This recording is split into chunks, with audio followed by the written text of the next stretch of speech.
Hi, I'm Tom Rako, and this is my co-host, Sideswipe. His legal name is Chosen L. Hugh Arrow. He's an English pointer, American-bred English pointer.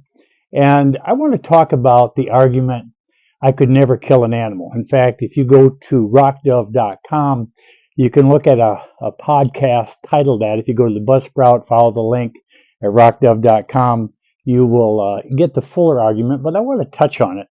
Uh, People who say I could never kill an animal often eat food that had to be killed by somebody else, whether you're eating chicken nuggets or a chicken salad or you're eating a hot dog or a hamburger. Somebody had to kill that animal. And people who say I can never kill an animal, often uh, animals are part of their diet, whether they think about it or not. You know, Perhaps you're a vegetarian. Do you know that vegetarians kill animals? I was involved in the agricultural business for a lot of my life. I grew up on a dairy farm, was farming with my parents, and then I also worked for a canning company that canned vegetable crops, sweet corn and peas, and I ended up being a field man and oversaw spraying and harvesting operations in Wisconsin, that area. And you know what? The harvesting of crops results in the killing of animals. The planting of crops, nesting areas, often fence lines are taken out to make for more crop land, and that ultimately results in the death of animals. Herbicides and pesticides, and as I said, the harvesting. So most people eat what others kill. Vegetarians kill animals.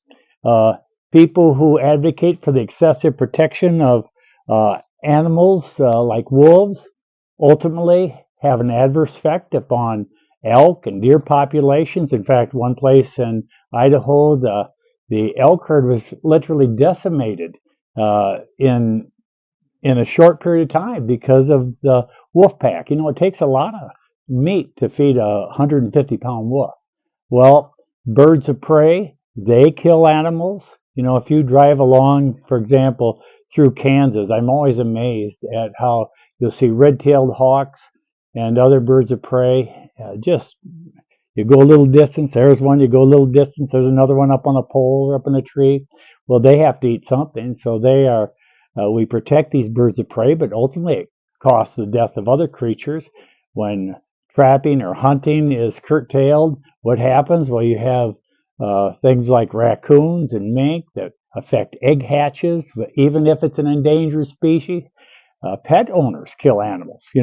Feeding this boy ultimately results in the death of animals, whether you use grain products, whether you use meat byproducts, whether you get your food from a bag or a can or a cardboard box.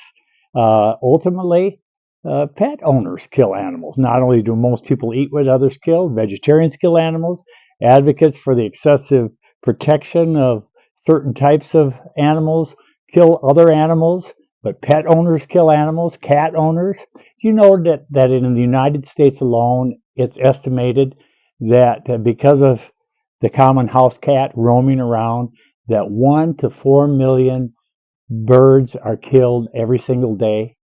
And sometimes it's a mother bird, so that little nest. When those cats are out prowling, they don't need. Often it's just built within them, and they may be well fed at home, but they're hunters.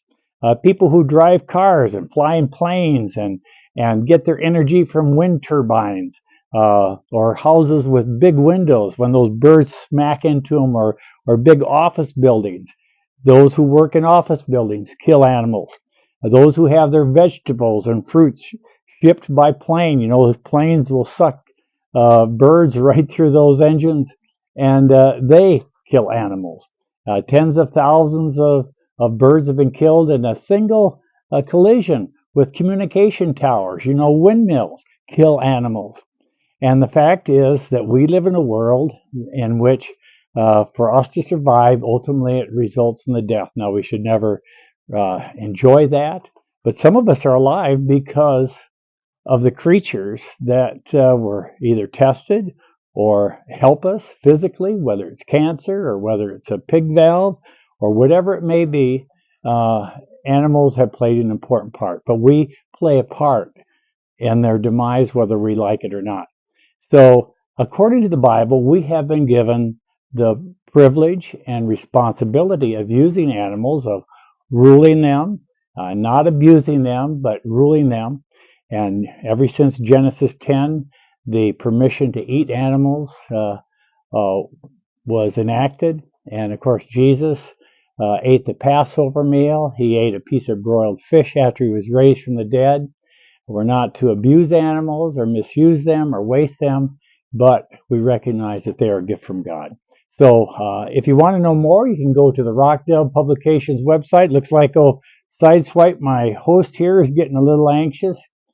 And you can go to rockdove.com, and there's actually a fuller version on the podcast. If you'll go to Buzzsprout, follow it down, and you can listen for free. We also have our books available there, Hunting Arguments, Biblical Responses to a Loaded Issue is where much of this material comes from.